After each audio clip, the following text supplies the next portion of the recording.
बिस्मिल्लाहिर्रहमानिर्रहीम। अस्सलाम वालेकुम। अच्छा, इस ट्रेनिंग वीडियो सीरीज़ का जो ऑब्जेक्टिव है वो ये कि हम डेटा एनालिटिक्स को सीखें। और डेटा एनालिटिक्स को सीखने के लिए जिस टूल का हमने अभी इंतखाब किया है या सिलेक्शन किया है, डेट इज़ पावर बीआई। इसमें हम पावर बीआई के बेसिक कॉन्सेप्ट्स को देखेंगे और डेटा एनालिटिक्स का ऑब्जेक्टिव पूरा करने की कोशिश करेंगे।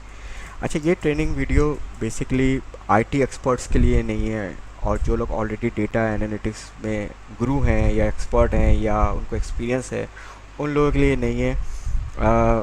ज़्यादातर मैंने जो ऑब्जेक्टिव बनाया है ट्रेनिंग का वो ये कि न्यू कमर्स जो कि अभी ओ लेवल या ए लेवल करके फ़ारिग हुए हैं, या हाउस वाइफ हैं जो कि चाहती हैं कि ऑनलाइन अर्निंग या फ्रीलांस काम हम इस डेटा एनालिटिक्स में देखें, तो वो इस फील्ड को या इस एक्सप्लोर करने के लिए उनको डेटा एनालिटिक्स की ये वीडियो बनाई गई है। या उन लोगों के लिए भी हो सकता है जो अभी ग्रेजुएशन करने के ख़त्म कर चुके हैं या ख़त्म करने वाले हैं, जिनका बैचलर्स कंप्लीट होने वाला है और वो जो है डेटा एनालिटिक्स की फील्ड में आना चाहते हैं। तो बेसिक लेवल की चीज़ें कोशिश की गई, कवर की गई हैं। लेकिन इसमें एक चीज़ मैं बता दूं, मैं तकरीबन 15 साल 20 साल का मेरा एक्सपीरियंस है इंफॉर्मेशन का, उसमें से 15 साल का मेरा तकरीबन डेटा एनालिटिक्स और वेयर हाउस का एक्सपोजर है। तो मैं इसमें जो ना लाइव चीज़ें करूँगा, तो रिकॉर्डिंग में कोई वॉइस ओवर नहीं करूँगा, इसलिए रिकॉर्डिंग में करते हुए कोई चीज़ ऊपर नीचे हो जाएगी। कोई मैं वीडियो एडिटिंग नहीं करूँगा इसमें। तो मैं कोशिश करूँगा अपने एक्सपीरियंसेस भी बयान करूँ ताकि वो आपके काम आ सके। ठीक है, तो शुरू करते हैं इस वीडियो को। और सबसे पहले मैं आपको बता दूं कि अगर हमें जो है वो अगर हमें डाउनलोड करना है पावर बीआई, तो हम कहाँ से करेंगे। ठीक है, तो पावर बीआई डाउनलोड करने के लिए हमारे पास गूगल पे हमने सर्च किया डाउनलोड पावर बीआई। उसके बाद जो ये वेबसाइट प्रॉब्लम खुल रही है, ओके फाइन, तो ये वेबसाइट खुल गई है माइक्रोसॉफ्ट पावर बीआई की। ये हमें दो जगह पे ले जाता है, एक तो माइक्रोसॉफ्ट स्टोर पे भी लेके जा सकता है, बट ये जो लिंक है, ठीक है, ये लिंक हमें जो है ना वो डाउनलोड लिंक पे लेके आता है। ये फ़ाइल बेसिकली जब आप डाउनलोड पे क्लिक करेंगे और ये आपके पीसी पे या आपके लैपटॉप पे, आपके सिस्टम पे डाउनलोड हो जाएगी। याद रखें ये विंडोज़ वर्जन है, पावर बीआई जो है विंडोज़ में अवेलेबल है, यूनिक्स में और दूसरे ओएस में अभी अवेलेबल नहीं है। अच्छा, अब पावर बीआई डेस्कटॉप कौन सा इंस्टॉल करना है, 64 बिट, इसका मतलब है 64 का 64 बिट या 32 बिट।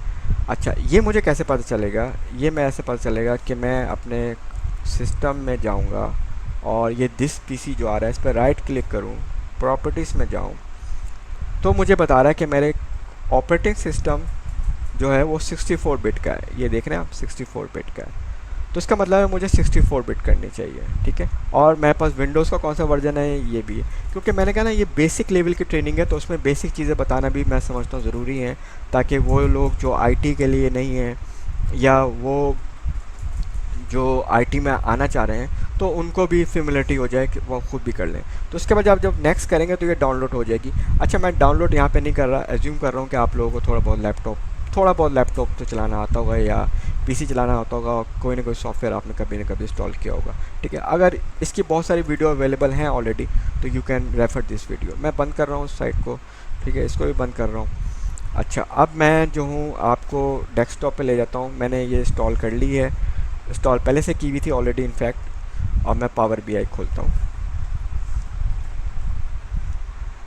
अच्छा, ये माइक्रोसॉफ्ट पावर बीआई जो है माइक्रोसॉफ्ट का टूल है, तो ये उसको लोड कर रहा है। अच्छा, जब हम ओपन करेंगे तो हमारे पास कुछ इस तरह का इंटरफेस आता है कि हमारे पास गेट डेटा का ऑप्शन आता है, जो कि ज़ाहिर सी बात है जब आप पहली मरतबा काम करेंगे तो आपके पास ये सब चीज़ें नहीं आ रही होंगी। ठीक है, मैंने कुछ प्रोजेक्ट्स पहले से बनाए हुए हैं, कुछ सेशन बनाए हुए हैं, तो ये सब चीज़ें आ रही हैं। ठीक है, तो गेट डेटा है, ये आ जाएगा। अच्छा, यहाँ पे अगर क्योंकि मेरे नाम पे लाइसेंस है तो मेरा नाम आ रहा है, अदरवाइज लाइसेंस नहीं है तो आपका ये ब्लैंक आ रहा होगा। ठीक, अच्छा, अब most important thing gate data, यानी पावर बीआई बेसिकली डेटा पे काम करता है। डेटा एनालिटिक्स है क्या, डेटा की एनालाइजेशन, डेटा को समझना, और डेटा को समझ के कोई इन्फॉर्मेशन देना। डेटा क्या है? डेटा पीस ऑफ इंफॉर्मेशन है। अच्छा, उसके लिए मैं पहले टेक्निकल और थ्योरेटिकल टर्म से पहले मैं चाहूँगा कि हम जो है ना पहले डेटा की तरफ चले जाएं, और वो ये है कि हम पहले देखें हमारे पास डेटा है क्या। अच्छा, मैंने आपके आसानी के लिए दो फाइलें बनाई हैं एक्सेल की, एक कस्टमर की और एक इंटरनेट सेल्स की। अच्छा, ये क्यों बनाई है मैं आपको बताता हूँ। और पहले हम एक्सेल पे ही काम करेंगे रैदर देन हम किसी डेटाबेस को कनेक्ट करें या डेटा लेक को कनेक्ट करें या डिफरेंट टाइप के फॉर्मेट को कनेक्ट करें, जो कि कंफ्यूजिंग हो सकती है। ठीक है, तो हम पहले सिंपल से काम करेंगे, और जब आप उस पर कंफर्टेबल हो जाएंगे तो और प्रैक्टिस कर लेंगे आप खुद से एक दो मरतबा, तो आप डेफिनेटली कंफर्टेबल हो जाएंगे। फिर आप जो है और डेटा सोर्स पे मूव कर जाएगा। तो पहले एक फ़ाइल को खोल के देखते हैं एक्सेल को। अगर ज़रूरत पड़ी तो उसमें थोड़ी सी एक्सेल भी सीख लेंगे, देख लेंगे एक्सेल क्या है, कैसे काम होता है एक्सेल में। ठीक है, अच्छा, इसमें हमारे पास मेन जो 3 शीट्स हैं, ये शीट्स कहलाती हैं, 1 sheet, product sheet and date sheet. ये 3 शीट्स हैं। ठीक है, इन 3 शीट में अलग अलग तरह का डेटा है। इंटरनेट सेल में डेटा है हमारे पास सेल्स का। ठीक है, और इसमें ये कहलाते हैं सेल्स। जैसे A1 सेल पे खड़ा हुआ हूँ, अगर मैं अब यहाँ खड़ा हो गया तो इट मीन के मैं E4 सेल पे खड़ा हुआ हूँ। ठीक है, तो ये कहलाते हैं कॉलम्स और ये कहलाती हैं रोज़। ये पूरी रो हो गई, ये कॉलम हो गया। ठीक, अच्छा, इस पे अगर जैसे मैंने क्लिक किया और मैं चाहता हूँ कि जनाब मुझे पता चल जाए कि इसमें कितने रोज़ हैं, तो उसमें 60,399 रोज़ हैं। एक अच्छा खासा बड़ा डेटा सेट है। ठीक है, अच्छा, इसी तरह ये यूनिट प्राइस है। यूनिट प्राइस पे क्लिक करता हूँ तो रोज़ तो उतनी रहेंगी, लेकिन ये अमाउंट को सम कर दिया इसने। तो एक्सेल आपको एक फैसिलिटी देता है रन टाइम पे कैलकुलेट करने की, सम करने की। यहाँ पे आप उसको चेंज भी कर सकते हैं। अगर मैं राइट क्लिक करूँ यहाँ पे मैं चेंज भी कर सकता हूँ उसको कि भाई मैं चाहता हूँ सम ना आए, एवरेज आ जाए, ये आ जाए, तो ये आपको करके दे देगा। अच्छा, इसी तरह इसकी और इसकी प्राइस में कोई फ़र्क नहीं है, यूनिट प्राइस भी वही है, एक्सटेंडेड अमाउंट वही है। ये एक लाती है डेटा प्रोफाइलिंग। अभी हम डेटा को प्रोफाइल कर रहे हैं, डेटा को देख रहे हैं कि डेटा है क्या। ठीक है, सेल्स अमाउंट। अच्छा, सेल्स अमाउंट क्या चीज़ है? अच्छा जी, सेल्स अमाउंट भी ये चीज़ है, तो इसका मतलब है कि यूनिट प्राइस ये होगा। क्यों? अब इसको समझने की कोशिश करते हैं।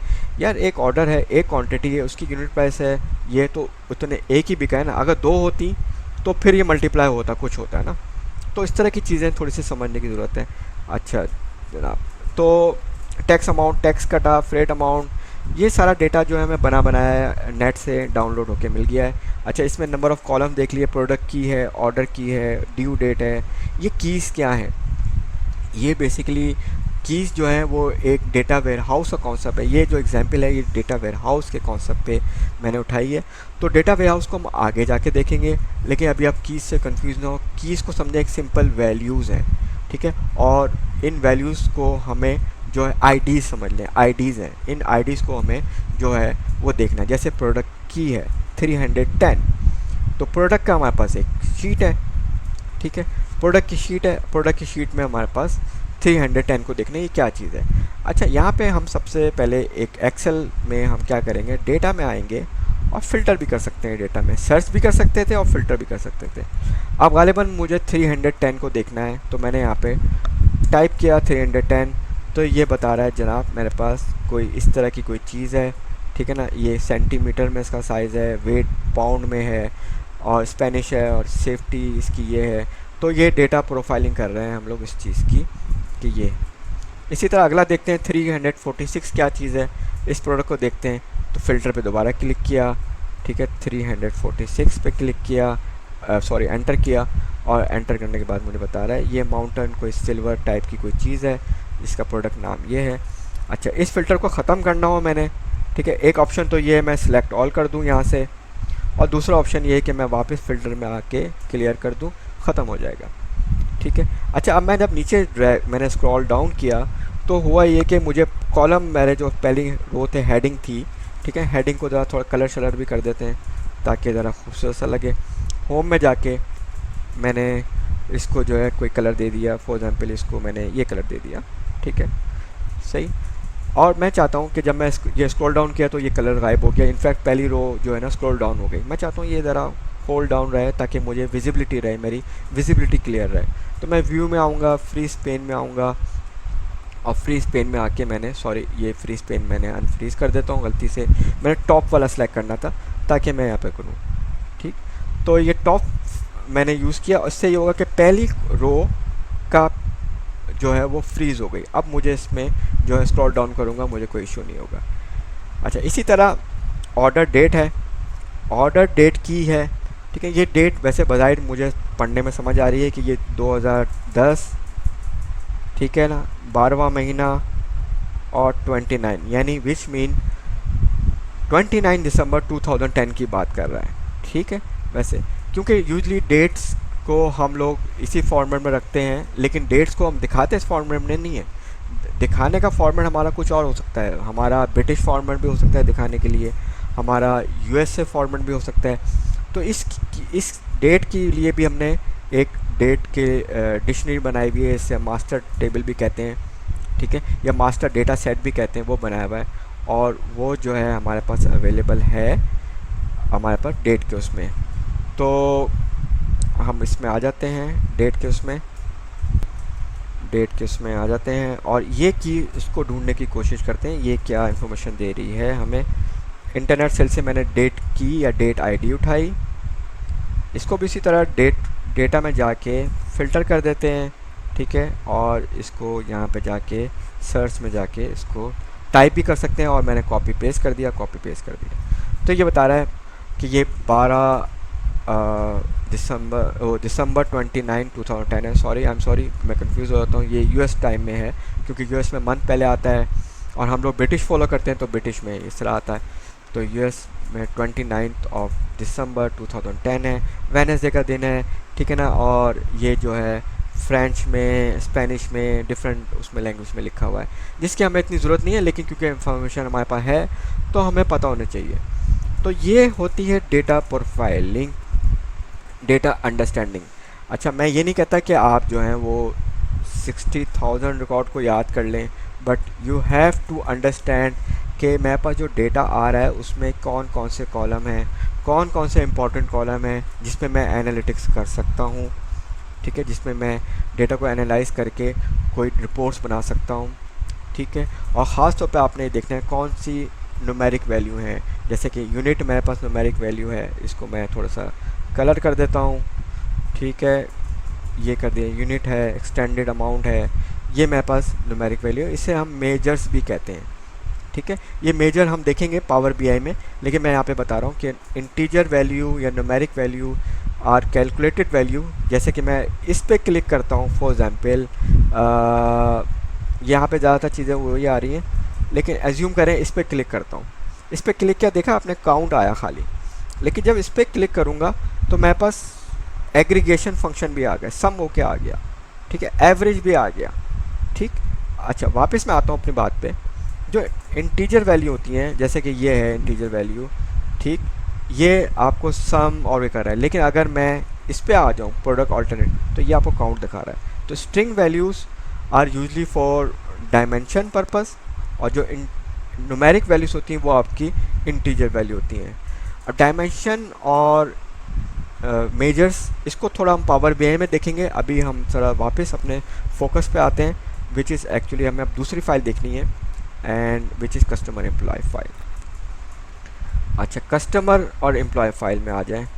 कस्टमर में अगेन कस्टमर है, कस्टमर का कुछ कोड है, नाम है, first name, last name, birth out है, मैरिटल स्टेटस है, जेंडर है, ईयरली इनकम है। अगेन ये ईयरली इनकम अगर मैं देखूंगा तो ये इतनी ज़्यादा हो जाती है इन सारे एम्प्लॉयज़ की, जबकि टोटल एम्प्लॉयज़ मेरे पास 18,000 है। ठीक है, उनके बच्चे कितने हैं, ठीक है, और number of children at home, घर में कितने रहते हैं, एजुकेशन लेवल क्या है। ठीक है, इस तरह की डेटा, ये डेटा मैं प्रोफाइल कर रहा हूँ, कितने फासले पर रहता है इस स्टोर से या इस जगह से। ठीक, अच्छा उसके बाद एम्प्लॉय है। अच्छा, एम्प्लॉय को देख लिया कि एम्प्लॉय का टाइटल क्या है, एम्प्लॉय में first name, last name, hiring date, birth date. ठीक है, उसका लॉगिन आईडी, ये इन्फॉर्मेशन यूजली हमें नहीं चाहिए होती, हम डिलीट भी कर सकते हैं स्पेशली, लेकिन ये कि अभी डेटा में है तो हमें जो है ना वो कुछ डिलीट नहीं करना, हम ओरिजिनल फाइल को वैसे रहने देंगे। उसकी प्रैक्टिकल एग्जांपल ये है कि अगर आप एक्सेल में ज़्यादा छेड़छाड़ करेंगे, एक्सेल में ज़्यादा कैलकुलेशन करेंगे, कॉलम को आगे पीछे करेंगे, तो आपको हो सकता है अगले महीने या अगले नेक्स्ट टाइम भी आपको क्लाइंट या इंडिविजुअल इसी फॉर्मेट में फ़ाइल दे, फिर आप दोबारा चेंज करेंगे, दोबारा आप वो काम करेंगे, तो it's a waste of time. ठीक है, तो ये काम हम पावर बीआई में करेंगे। जो हमें कॉलम नहीं चाहिए होंगे वो पावर बीआई में हम अनवांटेड कॉलम को रिमूव कर देंगे या हाइड कर देंगे। ठीक है, और यहाँ पे हम कोशिश करेंगे एक्सेल में कि हम डेटा लें। हाँ, अलबत्ता हम डेटा को थोड़ा सा प्रोफाइल कर लें अंडरस्टैंडिंग के लिए। एक्सेल में ज़रा प्रोफाइल करना समझना थोड़ा इजी हो जाता है। जैसे मैंने कहा, मैंने फ़िल्टर लगाए और देख लिया यार टाइटल कितने तरह के आ रहे हैं, अच्छा मेरे पास इस तरह के इतने तरह के टाइटल आ रहे हैं, ओ वाइस प्रेसिडेंट भी आ रहा है, वरना इस तरह मुझे ढूंढना मुश्किल हो जाता है ना, इस तरह ढूंढना मुश्किल हो जाता, तो मैंने कर लिया। ठीक है, अच्छा मिडिल नेम, अच्छा यार जेंडर देख, मिडिल नेम में क्या है। अब जेंडर में मुझे पता ही है कि जेंडर क्या होता है, किस तरह के लोग होते हैं। ठीक है, लेकिन फिर भी देख लेते हैं, मैरिटल स्टेटस जेंडर है, इसमें नहीं जेंडर है। ठीक है, जेंडर में देख लेते हैं कितने तरह के हैं। यूजली दो ही होते हैं, फीमेल मेल, इसका मतलब कोई नल नहीं आ रहा, कोई डेटा ऐसा नहीं है जो विदाउट जेंडर भी है। ठीक हो गया। तो इसी तरह सैलरीड, ये क्या चीज़ है, सैलरीड फ्लैग, सैलरी लेते हैं नहीं लेते। अच्छा जी, और इसके अलावा मैरिटल स्टेटस कौन से हैं, मैरिड है और सिंगल है, कोई डाइवोर्स इस तरह की कोई चीज़ नहीं आ रही है, सेपरेटेड कोई चीज़ नहीं आ रही इस तरह की। ठीक, तो ये डेटा की थोड़ी अंडरस्टैंडिंग हो गई। अच्छा, अब ये मैंने दो शीट में डेटा क्यों बनाया, क्योंकि मैं इसको पावर बीआई में दो शीट्स, यानी मैं मतलब कहने का ये है, मैं वापस जाता हूँ, ये कस्टमर और फैक्ट दो शीट को कनेक्ट करूँगा पावर बीआई में, प्लस मैं उन शीट के साथ साथ वर्कशीट को कनेक्ट करूँगा और उसमें ये शीट्स लेके जाऊँगा, डेटा लेके जाऊँगा। अच्छा, इसी तरह अगर आप गौर से देखें तो इस ट्रांजैक्शन टेबल में मेरे पास कस्टमर तो है, ठीक है ना, लेकिन एम्प्लॉय नहीं है। तो इसका मतलब ये है कि जब मैं पावर बीआई में जाऊंगा तो एम्प्लॉय के डेटा को मैं लोड नहीं करूंगा, क्योंकि मुझे ज़रूरत ही नहीं है। एम्प्लॉय का डेटा लोड भी कर दूंगा तो वो यूज़ ही नहीं होगा कहीं, क्योंकि मैंने तो ट्रांजैक्शन में यूज़ ही नहीं किया। हाँ, किसी और टेबल में या किसी और उसमें वो यूज़ हो सकता है, तो उस वक्त हम उसको अपलोड कर लेंगे। तो आज का सेशन यही है। आज के सेशन को, ट्रेनिंग सेशन को हम यहीं पे रोकते हैं कि हम जो है डेटा की अंडरस्टैंडिंग बहुत इंपॉर्टेंट है हमारे लिए, इसको रिकॉल करूं तो डेटा अंडरस्टैंड करें, और एक्सेल में हम पहले डेटा लेके जाएंगे, पावर बीआई के साथ कनेक्ट करेंगे। नेक्स्ट वीडियो में या नेक्स्ट उसमें सेशन में हम इसको कनेक्ट करेंगे। तो मैं वीडियो को यहाँ पे स्टॉप कर रहा हूँ और मिलते हैं अगले नेक्स्ट वीडियो एपिसोड में। थैंक यू वेरी मच जी, वेलकम बैक। और हम अपने फर्स्ट सेशन के बाद सेकेंड सेशन को कंटिन्यू करते हैं, और फर्स्ट सेशन को हल्का सा क्विकली सा रिव्यू कर लेते हैं कि फर्स्ट सेशन में हमने क्या देखा। फर्स्ट सेशन में हमने देखा कि हमारे पास एक एक्सेल फाइल है, इसमें 3 शीट्स हैं, इंटरनेट सेल्स, प्रोडक्ट और डेट का डेटा है। ठीक है, और इंटरनेट सेल जो है उसमें हमारे पास कीज़ हैं, उसमें प्रोडक्ट का जो डेटा है इन्फॉर्मेशन वो प्रोडक्ट में मिलेगी, और डेट की फर्दर इन्फॉर्मेशन जो है डेट में मिलेगी। इसी तरह हमारे पास सेकंड शीट है, सेकंड शीट में हमारे पास जो है वो कस्टमर का डेटा है। ठीक है, कस्टमर का और एम्प्लॉय का डेटा है, और कस्टमर का रिलेशन, और यहाँ पे हम ज्वाइन जो है और इन्फॉर्मेशन यहाँ से मिलेगी हमें। अच्छा, और हमने ये भी डिस्कस किया था कि हमारे पास जो इंटरनेट सेल है इसमें कस्टमर तो है लेकिन एम्प्लॉयज़ नहीं है। तो अभी फिलहाल जो है जब हम पावर बीआई में जाएंगे और डेटा को लोड करेंगे तो हम इंटरनेट सेल, प्रोडक्ट, डेट और साथ में यहाँ पे कस्टमर को अपलोड करेंगे, यानी 4 तरह के डेटा सेट को अपलोड करेंगे। तो मूव होते हैं पावर बीआई की तरफ। पावर बीआई, जैसे कि मैंने लास्ट टाइम यहाँ छोड़ा था कि पावर बीआई में गेट डेटा होता है। ठीक है, गेट डेटा के लिए हम फिर एक्सेल में गए थे डेटा के अंडरस्टैंडिंग के लिए, तो हम कंटिन्यू करते हैं। मैं इसको जो है ना गेट डेटा यहाँ से भी कर सकता हूँ, और मैं अगर इसको बंद कर दूँ, किसी वजह से बंद हो जाए आपसे गलती से, तो कोई मसला नहीं है, आप जो है यहाँ से भी कर सकते हैं, गेट डेटा यहाँ से भी कर सकते हैं। गेट डेटा में पहला ही ऑप्शन एक्सेल का आ रहा है। ठीक है, थोड़ा पावर बीआई को पहले एक सेकंड के लिए या 1 मिनट के लिए समझ लेते हैं। वो ये कि यहाँ पे मेन्यूज़ हैं। ठीक है, अपने काम को सेव करना हो तो यहाँ से सेव कर सकते हैं। ठीक, इम्पॉर्टेंट चीज़ है, सबसे ज़्यादा इम्पॉर्टेंट। अगर इंसर्ट का है, मॉडलिंग का है, ये सारी चीज़ हम ऐसा ऐसा देखेंगे, व्यूज़ है। ठीक, तो इसलिए तो आपको ज़्यादा अभी परेशान होने की ज़रूरत नहीं है। और ये है रिबन्स, एंड अब होम के अलग रिबन है, इंसर्ट के लिए रिबन चेंज हो जाती है, व्यूज़ में ये रिबन चेंज हो जाएगी, तो होम पे भी खड़ा होना है। अच्छा, यहाँ पे जो है डेटा विजुलाइजेशन कंपोनेंट्स हैं कि हम अगर स्लाइसर बनाना चाह रहे हैं, फ़िल्टर डालना चाह रहे हैं, टेबल फॉर्म में दिखाना चाह रहे हैं, ग्राफ फॉर्म में दिखाना चाह रहे हैं, तो ये आ जाएगा। और सबसे इम्पोर्टेंट जो फर्स्ट स्टेप है वो ये है कि डेटा, डेटा क्या क्या इसके साथ, किस तरह का डेटा सेट इसके साथ अवेलेबल है। तो अभी नहीं है, you haven't load any data yet, gate data, या तो यहाँ क्लिक कर लें या फिर यहाँ क्लिक कर लें। चले मैं यहाँ क्लिक करता हूँ, ठीक है। और मेरे पास उस जगह पे मैं पहुँच गया जहाँ पे मेरे पास फाइल्स हैं। अच्छा, आइडियली मैं ये कहूँगा कि आप जो हैं जब पावर बीआई से डेटा कनेक्ट करें तो फाइल जो है ना, एक्सेल फाइल को क्लोज़ रखें, ठीक है। जैसे मैं क्लोज़ करने जा रहा हूँ, इसको सेव नहीं कर रहा, मुझे कोई ज़रूरत नहीं है और मैंने कोई चेंजेस की भी नहीं है इसमें, तो मुझे सेव करने की ज़रूरत भी नहीं है। आइडियली क्लोज़ रखें, ठीक है। अच्छा, उसकी वजह है कि सम टाइम फ़ाइल लॉक हो जाती है और फिर जो है ना वो लॉकिंग की वजह से फ़ाइल करप्ट भी हो सकती है, और फाइल जो है ना वो कभी कभार ऐसा होता है कि वो इशू कर देती है, क्रिएट कर देती है। लेकिन ये कि बहरहाल आइडियली कह रहा हूँ, अगर आपको नहीं भूल गए हैं तो कोई ऐसा इशू नहीं है। पहले मैं फैक्ट इंटरनेट सेल को अपलोड कर देता हूँ, जो कि मैंने आपको बताया था। फैक्ट इंटरनेट सेल्स में हमारे पास जो है वो 3 तरह के डेटा हैं। इंटरनेट सेल का डेटा, ये उसकी व्यू दिखा रहा है कि इतने कॉलम से, सैम्पल व्यू है, ठीक। लिमिटेड टू रो साइज़ से, यानी 60,000 रोज़ नज़र नहीं आएंगे इसमें, लिमिटेड रोज़ नज़र आएंगे, ठीक है। इसीलिए हम इसको एक्सेल में प्रोफाइल ज़्यादा कर रहे थे। यहाँ पे भी कुछ लोग कर लेते हैं, लेकिन ये कि बहरहाल बेहतर है कि इसको एक अच्छे टूल में किया जाए जो कि एक्सेल है। दूसरा, मुझे डेट का डेटा चाहिए और प्रोडक्ट का डेटा चाहिए। ये तीनों मैंने सेलेक्ट कर ली क्योंकि मुझे ये तीनों फाइल चाहिए। अच्छा, ये फाइल नंबर 1 है, ठीक। और मैं लोड कर देता हूँ, उसको लोड पे क्लिक कर देता हूँ। जब मैंने लोड पे क्लिक किया तो ये इसके पीछे प्रोसेसिंग कर रहा है, जो कि प्रोसेस कंप्लीट हो जाएगा तो आपको जो है ये बताएगा। अच्छा, यहाँ पे आप देख रहे हैं लोडिंग कर रहा है और यहाँ पे कुछ वर्किंग स्टार्ट हो गई है, डेटा के अंदर कुछ वर्किंग स्टार्ट हो चुकी है, ठीक है। तो होने दें, इसको स्टार्ट होने दें। ये 2 3 5 6036 यानी इतने रिकॉर्ड्स थे हमारे पास, 60,399 वो उसने अपलोड कर लिए हैं। तो all record has been uploaded. अच्छा, मेरे पास एक और फाइल थी, अब मुझे उसको भी अपलोड करना है। एग्जाम्पल में फ़ाइल को 2 हिस्सों में तोड़ने का मकसद भी यही था कि आपको पता चल जाए कि अगर फाइलें, आपको मल्टीपल फाइलें आ रही हैं तो आपको ऐसे अपलोड करना है डेटा, या गेट डेटा करके आप ऐसे कर सकते हैं। कस्टमर की फ़ाइल सेलेक्ट की, ठीक। अब ये आपको बता रहा है कि आपके पास कस्टमर है, एम्प्लॉयज़ है। मैंने पहले कहा था कि मैं एम्प्लॉय का डेटा भी अपलोड नहीं करूँगा इसमें, इस एक्सेल फाइल में से मैं कस्टमर की शीट का डेटा अपलोड करूँगा। ये मुझे सैम्पल डेटा बता रहा है यहाँ पे, और मैं चाहूँगा इसको लोड कर दे तो लोड हो जाएगा। तो ये बड़ा बेसिक सा स्टेप है, लेकिन फर्स्ट स्टेप है पावर बीआई का basic and first most step, कि आपको डेटा से अपना डेटा कनेक्ट करना है। जब आपका डेटा डेटाबेस से या एक्सेल से या CSV फाइल से किसी भी सोर्स से कनेक्ट हो जाएगा तो आपको यहाँ पे ये डेटा नज़र आना शुरू हो जाएगा। और अगर इसको आप क्लिक करेंगे तो ये डेटा कॉलम्स बताना शुरू करेगा, ठीक है। इसको क्लिक करेंगे तो ये डेटा कॉलम बताएगा कि ये डेटा इस तरह का है। अच्छा, अब इसको भी अंडरस्टैंड करते हैं 1 बाय 1 करके कि ये क्या है क्या नहीं है। और जो है ये डेटा को अगर देखना हो तो आप यहाँ से भी डेटा को देख सकते हैं। ये जो था डेटा मैं यहाँ पे देख रहा हूँ, मैं चाह रहा हूँ डेट में क्या डेटा है ये भी मैं यहाँ से देख सकता हूँ। इंटरनेट फ्रॉम सेल में क्या है ये भी मैं यहाँ से देख सकता हूँ। तो जिस तरह मैं यहाँ पे चेंज करूँगा मैं यहाँ पे देख लूँगा, ठीक है।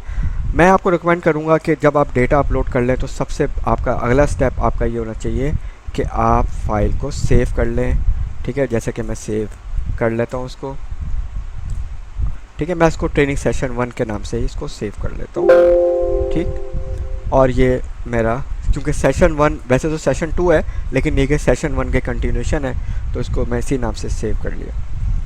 अच्छा, ये मैंने फाइल सेव। इससे फ़ायदा ये होता है अगर कल को ये पावर बीआई बंद हो जाए तो मुझे डेटा मेरा लॉस नहीं होगा।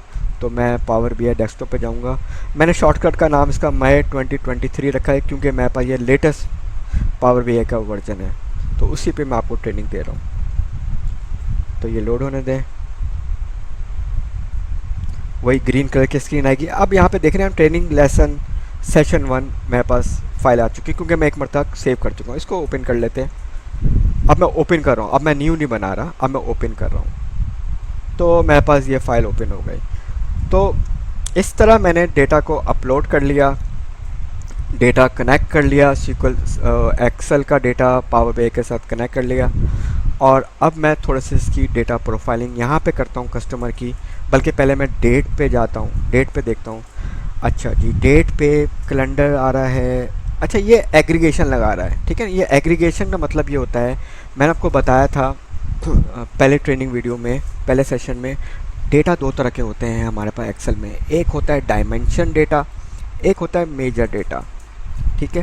यानी कैलकुलेटेड डेटा। एग्रीगेशन जो न्यूमेरिक डेटा होता है, चाहे वो डेसिमल के साथ हो, चाहे वो नॉन डेसिमल के साथ हो, यानी होल नंबर और फ्लोट नंबर, जिस तरह का भी डेटा हो, जो न्यूमेरिक डेटा होता है उसके साथ पावर BI खुद ब खुद जो है ना वो समझता है कि यार ये कैलकुलेशन होनी है, इस पे एग्रीगेट लगा दूँ।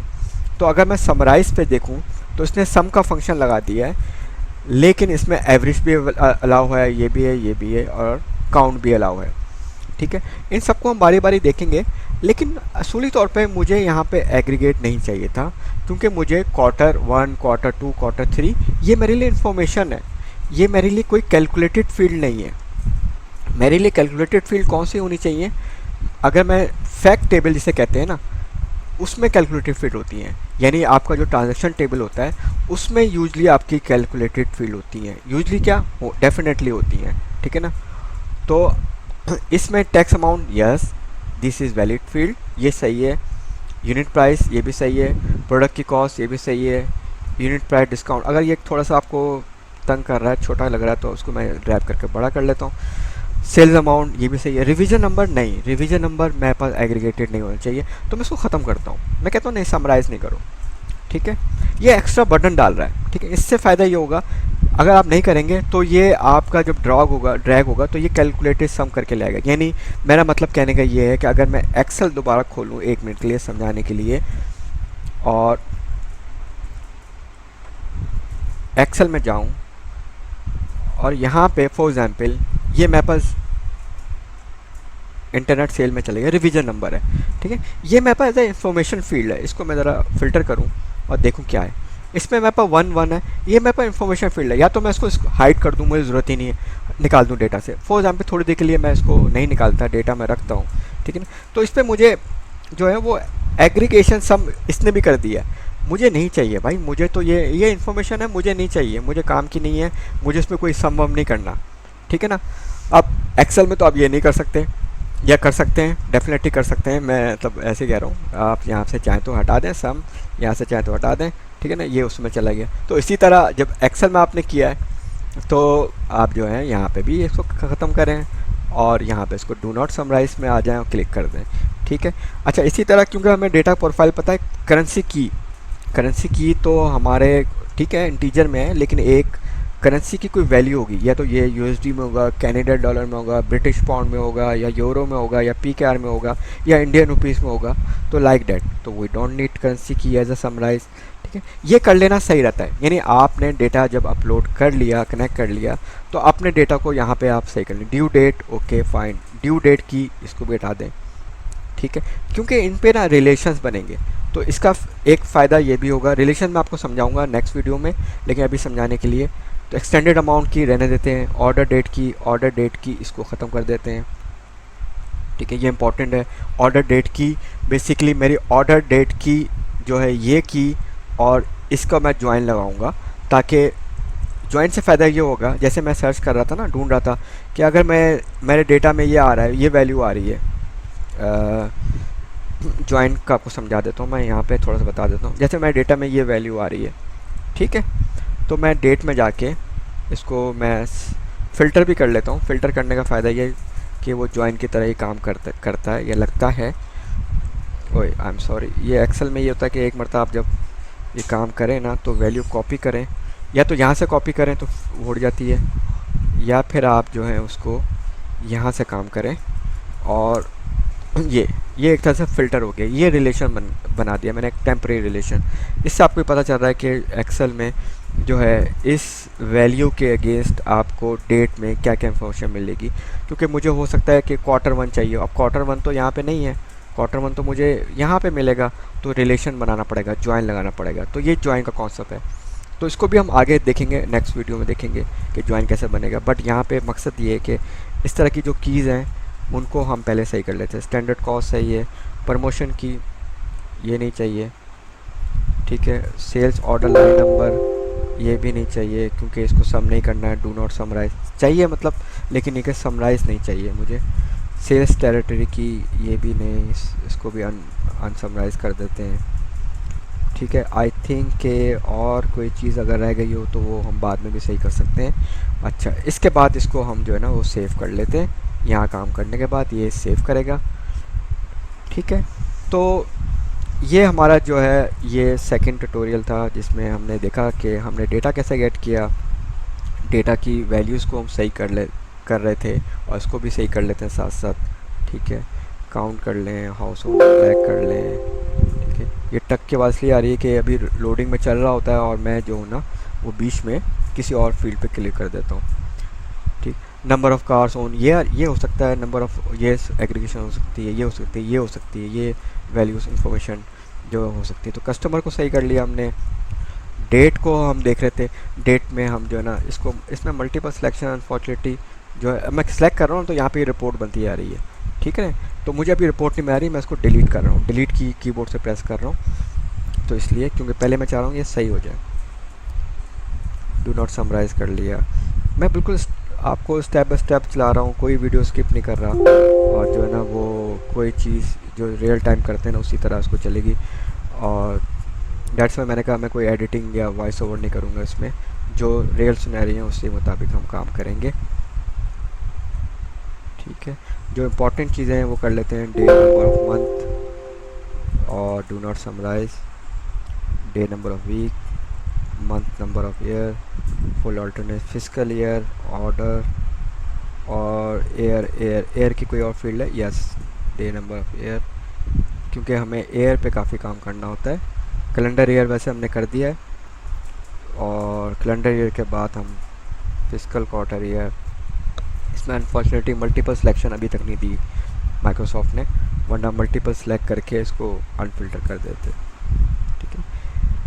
फिजिकल ईयर, तो ये हमारे पास जो है अब हमारे पास कुछ डेटा की शेप बन जाएगी। प्रोडक्ट को भी देख लेते हैं, प्रोडक्ट क्लियर है, ठीक है। इंटरनेट सेल में ऑलमोस्ट हमारे पास वही कॉलम्स है, कैलकुलेटेड कॉलम, जिनमें हमें कैलकुलेशन देखनी है, जिनको हमने करना है, ये मैं सब आपको अगली वीडियो में डिटेल में बताता हूँ, ठीक है। तो इस वीडियो को मैं यहाँ पे स्टॉप करता हूँ, नेक्स्ट वीडियो में मिलते हैं। थैंक यू वेरी मच, अल्लाह हाफ़िज़। अस्सलाम वालेकुम। तो आज हम टॉपिक 3 शुरू करते हैं, यानी लेक्चर 3 शुरू करते हैं इस ट्रेनिंग वीडियो का। लेक्चर 2 में हमने जो है बेसिकली डेटा कनेक्ट किया था एक्सेल फाइल का, और ये हमारे पास एक्सेल फाइल थी, इसको हमने जो है वो पावर बीआई के साथ कनेक्ट किया था। तो यहाँ तक हमने देखा था। अच्छा, एक ड्यूरिंग जो है एक सवाल आया कि जो ये इस तरह के वैल्यूज़ होती हैं जिसे हम बाय डिफ़ॉल्ट न्यूमेरिक वैल्यूज़ होती हैं, तो वो पावर बीआई ऑटोमेटिकली जो है ना उसे सम में कन्वर्ट कर देता है, जबकि हमें जो है पता है डेट की सम नहीं होगी, क्योंकि की है, और की जो है एक ज्वाइन लगेगा, रिलेशन लगेगा। आज भी हमारा जो सबसे मेन टॉपिक है वो ज्वाइंस पे ही है, तो इसलिए इसको ज़रा गौर से देखिएगा और गौर से समझिएगा, ठीक है। तो इसमें हमारे पास एग्रीगेशन लग गई, ये जो साइन होता है ना समेशन का, समेशन साइन, ये एग्रीगेशन होती है, तो एग्रीगेशन अप्लाई हो गई है। तो इसका एक तरीका तो ये है कि आप जाके इसको डू नॉट समराइज़ कर दें यहाँ से, और ये कर देगा। सवाल ये था कि इस तरह करेंगे बारी बारी तो क्या बहुत ज़्यादा टाइम लग सकता है? बिल्कुल ऐसा ही होता है, टाइम लगता है, लेकिन ये एक टेक्निक है। जैसे कि मैं इसको क्या करूँगा, मॉडल व्यू में आऊँगा, मॉडल व्यू भी मैं बताता हूँ, लेकिन सबसे पहले मैं आपको इसमें कंट्रोल की प्रेस करनी है अपने कीबोर्ड से, और दबा के रखनी है कंट्रोल की, और जो कॉलम आपको चाहिए, जिनको आपने चेंज करना है, उनको आप जो है ना कंट्रोल की दबा के जो है वो सिलेक्ट रखें। और यहाँ पे भी ये इस साइड पे भी ये चीज़ें आ रही हैं, जैसा कि आपको नज़र आ रही हैं, और इस साइड पे भी आ रही हैं। इसके बाद आपने करना ये है कि आपने सबसे पहले यहाँ आ गए मॉडल व्यू में, इन कॉलम्स को सिलेक्ट कर लिया कंट्रोल के साथ, ठीक। स्क्रॉल डाउन करके आप जो है एडवांस में आएंगे। एडवांस में आने के बाद यहाँ पे समराइज बाय है, इसको आप नन कर देंगे। तो ये क्या होगा, इससे फ़ायदा ये होगा कि एकदम से आपके जो कॉलम्स हैं आपको बारी बारी एक कॉलम नहीं करना पड़ेगा, मल्टीपल कॉलम आपके एक साथ हो जाएंगे, तो ये टाइम आपका बच जाएगा। अगर मैं वापस जाऊं और ये देखूं तो ये सारे कॉलम जो है पहले समेशन के साथ आ रहे थे, अब ये डू नॉट समराइज में कन्वर्ट हो गए। तो ये एक छोटी सी टेक्निक थी जो कंटिन्यूशन ऑफ हमारा पार्ट जो है 2 का था। अच्छा, पार्ट 3 में बेसिकली हमें जॉइन लगाने हैं, रिलेशंस बनाने हैं, क्योंकि जब तक हम रिलेशंस नहीं बनाएंगे हमारे पास डेटा जो है वो सही फॉर्मेट में नज़र नहीं आएगा। मिसाल के तौर पे मैं ये कहना चाह रहा हूँ कि जॉइन बनाने के लिए लेट्स से मैं ये कह रहा हूँ कि अब मैं एक विजुअलाइजेशन बनाता हूँ, ठीक है। विजुअलाइजेशन या टेबल, एक यहाँ पे ये विजुअलाइजेशन के पेन है, डिफरेंट टाइप ऑफ विजुअलाइजेशन है, स्टैक बार, कॉलम चार्ट। अच्छा, मैं थोड़ा बता दूँ, विजुअलाइजेशन में सबसे ज़्यादा जो यूज़ होते हैं ना वो बार्स यूज़ होते हैं, फिर लाइन चार्ट यूज़ होती हैं, लाइंस यूज़ होती हैं, ठीक है, फिर डोनट या पाई चार्ट यूज़ होता है। लेकिन पाई चार्ट कहाँ यूज़ करना चाहिए या डोनट कहाँ यूज़ करना चाहिए, जहाँ पे ज़्यादा ग्रुपिंग ना हो डेटा की। मिसाल के तौर पे मैं चाहता हूँ पाकिस्तान है, पाकिस्तान के 4 सूबे हैं और उन 4 सूबों की क्या प्रोग्रेस है सेल्स की, तो वो तो सही है। लेकिन अगर इंडिया को ले लें, इंडिया के जैसे 50 प्लस स्टेट्स हैं या अमेरिका की 50 प्लस स्टेट्स हैं, ठीक है, वहाँ पे अगर आप पाई चार्ट दिखाएंगे तो ये यकीन करें क्लटर हो जाएगा और इन्फॉर्मेशन समझ नहीं आएगी, ठीक है। तो पाई चार्ट वहाँ यूज़ करें जहाँ पे कम ग्रुपिंग हो, वहाँ पे यूज़ करें। हाउएवर आपको ये चीज़ें विजुअलाइजेशन में ख्याल रखनी पड़ती हैं कि आपका डेटा ऐसा हो जो एक आम बंदे को समझ आ जाए देखते हुए ग्राफ से और चार्ट से, और यही फ़ायदा है चार्ट का। वरना अदरवाइज़ हम टेबलर फॉर्म जो कि टेबल कहलाता है, टेबलर फॉर्म में डेटा दिखा सकते हैं, लेकिन वो बहुत ज़्यादा डिटेल होता है और वो मैनेजमेंट या टॉप एग्जेक्टिव के लिए उसको डिटेल में जाके समझना पड़ता है और वो टाइम कंज्यूमिंग होता है। क्योंकि हमें डैशबोर्ड का जो मकसद होता है, डैशबोर्ड का जो ऑब्जेक्टिव है, डैशबोर्ड का ऑब्जेक्टिव ये है कि हमें एक ऐसा क्विक इंफॉर्मेशन मिल जाए कि वो डैशबोर्ड देखते हुए अंदाज़ा लगा ले कि उसका कंपनी की प्रोग्रेस कहाँ है। मिसाल के तौर पे अगर आप क्रिकेट देखते हैं या स्पोर्ट्स में एक्टिविटी लेते हैं तो स्पोर्ट्स में अक्सर एक चार्ट बना आता है कि भाई 50 ओवर्स में फ़लाँ टीम ने इतने स्कोर किया और ये एक लाइन ग्राफ बनी आती है, ठीक है, और वो प्रोग्रेस कर रही होती है कि फॉर एग्जाम्पल 50 ओवर्स में एक टीम ने 250 रन किए और ओवर 10 पे एक विकेट गिरी, ओवर 15 पे एक विकेट फॉल हुई, तो वो सारे बने हुए आते हैं। और उसके कंपैरिजन में दूसरी टीम जो चेस कर रही होती है वो फॉर एग्जाम्पल रेड कलर में या ग्रीन कलर में या ब्लू कलर में उसको फॉलो कर रही होती है, वो बता रही, तो आपको प्रोग्रेस पता चलता रहता है, ट्रेंड पता चलता रहता है कि ये ट्रेंड क्या है और ये टीम जो चेस करने वाली टीम है क्या ये उस ट्रेंड को अचीव करेगी या नहीं कर पाएगी। तो इस तरह की चीज़ें आपको चार्ट जो है ना वो इस तरह की विजुअलाइजेशन इन्फॉर्मेशन देती है, क्विक इन्फॉर्मेशन देती है। अच्छा, जैसा कि मैं आपको बताया था कि अब हमें जो है ना रिलेशंस बना रहे हैं, क्योंकि डेटा हमारे पास है। डेटा में फॉर एग्जांपल हम कहते हैं हमारे पास 4 टेबल्स हैं या 4 डेटा सेट आ गए हैं, प्रोडक्ट का, इंटरनेट सेल्स का, प्रोडक्ट का रिलेशन सेल्स से है, डेट का रिलेशन सेल्स से है, कस्टमर का रिलेशन सेल्स से है, और सेल्स जो है हमारा मेन सेंट्रल फोकल पॉइंट है। हमें ये देखना चाहते हैं कि हर साल कितनी सेल्स हुई। और अभी अगर हम ये विजुअलाइजेशन जैसे मैंने टेबल यहाँ पे ड्रॉप किया था उसको बनाएं और देखें, तो मैं कहता हूँ कि फॉर एग्जांपल कैलेंडर ईयर ले लेते हैं जिसमें हमारे पास जो है वो डेट आ जाएगी। इसको डिलीट कर देता हूँ क्योंकि यहाँ पे सिलेक्ट करने के बाद आप जब इसको सिलेक्ट कर लें पहले और फिर आप कैलेंडर ईयर पे क्लिक करें तो इस विजिट में या इसी उसमें जो है ना विजुअल में वो काम हो जाएगा। और ये जैसे मैंने कॉलम सेलेक्ट किया, आप देखें ये कॉलम यहाँ पे भी आ गए, ठीक है, यहाँ आ गए। अच्छा, इस कॉलम को आप इस तरह भी कर सकते हैं कि इसको अनसेलेक्ट कर दिया और फिर इसको ड्रैग करके भी डाल सकते हैं, दोनों ऑप्शन है। मुझे ज़रा ये अच्छा लगता है, शॉर्टकट लगता है कि क्लिक करता हूँ और जैसे यहाँ पे आ जाता है, वरना आप इस तरह भी कर सकते हैं। अच्छा, उसके बाद मुझे देखनी है सेल्स अमाउंट। अब मुझे पता है मेरी जो सेल्स अमाउंट है वो सेल्स अमाउंट जो है वो मेरे पास सेल्स के अंदर है और ये एग्रीगेट फंक्शन है, ये मेजर कहलाता है, न्यूमेरिक वैल्यू है, ये सम करके लाएगी, यानी 2005-2006 की टोटल सेल्स मुझे दिखाए कितनी है। अभी याद रखें मैंने रिलेशन नहीं बनाया और मैं सेल्स पे क्लिक कर रहा हूँ, सेल्स यहाँ पे आ गई और यहाँ पे अगर आप देखें तो इसको अगर मैं दिखाऊँ आपको तो ये कुछ सारी वैल्यू रिपीट हो रही है। मुझे नहीं लगता ये वैल्यू सही आ रही है। 2005 में भी वही वैल्यू आ रही है, 2006 में भी वैल्यू आ रही है, और ओवरऑल वैल्यू भी वही दिखा रहा है। ये ऐसा क्यों हो रहा है? ऐसा इसलिए हो रहा है कि हमने अभी रिलेशनशिप नहीं बनाया। रिलेशनशिप अगर बनाते तो ये प्रॉपर तरीके से होता है। अच्छा, इस चीज़ को हम एक्सेल में भी देखते हैं साथ साथ, क्योंकि मकसद ये है कि आपको डेटा एनालिटिक्स सिखाना है using Power BI, but Excel में आपको डेटा को वेरीफाई करना आना चाहिए। अब जैसे ये हमारे पास ये है ऑर्डर डेट, हमने इस पे काम किया। मैं इसको थोड़ा कलर कर देता हूँ। ऑर्डर डेट पे काम किया है, ठीक है। अब मैं एक कॉलम इंसर्ट करता हूँ, उसमें फॉर एग्जाम्पल इसमें एयर निकालता हूँ। मैं कहता हूँ एयर कैलकुलेट करो। अच्छा, एयर का तरीका एक तो ये है कि मेरे पास वी लुकअप लगा के मैं डेट में जाके ज्वाइन लगा लूँ, ठीक है, जो कि मैं करता हूँ। यही काम करने की कोशिश करते हैं, ठीक है। मैंने इक्वल टू लिखा वी लुकअप। वी लुकअप एक फंक्शन है एक्सेल का, ठीक, और उसके ज़रिए मैं किया यहाँ पे वी लुकअप। वी लुकअप के बाद ये कॉलम, सोर्स कॉलम सेलेक्ट किया, जो जिस कॉलम को आप देखना चाह रहे हैं, कॉमा, और कहाँ पे आपका वो स्ट्रक्चर है। वो स्ट्रक्चर आपका ये है टेबल स्ट्रक्चर, जिसे कहते हैं टेबल एरे। और एरे के हमने सेलेक्ट करते रहे कैलेंडर ईयर तक चले गए, ठीक है। कैलेंडर ईयर तक हमने ले लिया, सही। और कैलेंडर ईयर को जब हमने लिया तो इसमें हमें ये देखना है कि हमारे पास जो आखिरी जो कॉलम है, इसका जो कॉलम का लेंथ क्या है, वो है 15, ठीक है। 15 कैसे, दोबारा बताता हूँ। 1 2C 3C 4C, ये देख रहे हैं साइड में आपके पास बढ़ते जा रहे हैं। 5C 6C 7C 8C 9C, और ये 15 तक आ गया, ठीक।